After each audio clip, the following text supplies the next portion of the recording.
Hi అండి అందరికీ. మనం పాతకాలపు ఉత్తరాలు చూసినా లేదా ఇప్పటి ఆధునిక ఈమెయిల్స్ చూసినా చివరిలో పిఎస్ అని రాసి ఏదో ఒక లైన్ రాస్తుంటారు కదా. అసలు ఈ పిఎస్ అంటే అర్థం ఏంటో తెలుసా? దీని ఫుల్ ఫామ్ ఏంటో మీకు తెలుసా? దీన్నే ఇంగ్లీష్లో మనం పోస్ట్ స్క్రిప్ట్ అనే వర్డ్తో మనం చెప్పొచ్చు అనమాట.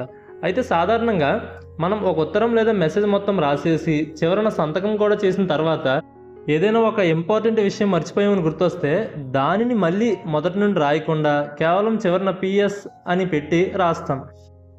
అంటే ఉత్తరం రాసిన తర్వాత గుర్తొచ్చిన విషయం అన్నమాట. సో దీని డెఫినేషన్ ఏంటంటే a note appended to a letter after the signature. అంటే ఇది సాధారణంగా లేఖ, ఈమెయిల్ లేదా పుస్తకంలో ప్రధాన విషయం ముగిసిన తర్వాత చిన్నగా జోడించే అదనపు సమాచారం లేదా గమనికను సూచిస్తుంది అనమాట. సో దీనికి మనం ఎగ్జాంపుల్ చూసుకుంటే she added A post script to the letter saying she missed him. అంటే ఆమె లేఖ చివర పిఎస్లో అతన్ని మిస్ అవుతున్నానని రాసింది అని అర్థం.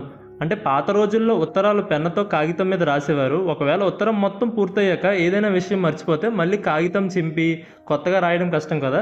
అందుకే సౌకర్యం కోసం ఈ పిఎస్ అనే పద్ధతిని కనిపెట్టారనమాట. అయితే ఇప్పుడు మనం డిజిటల్ యుగంలో ఉన్నాం కాబట్టి ఈమెయిల్స్లో పొరపాటున ఏదైనా మర్చిపోతే డిలీట్ చేసి మళ్ళీ టైప్ చేయొచ్చు.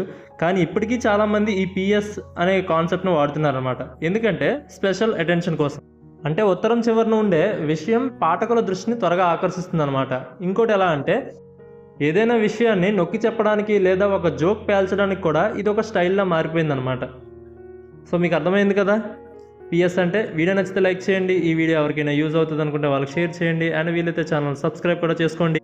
Thanks for watching.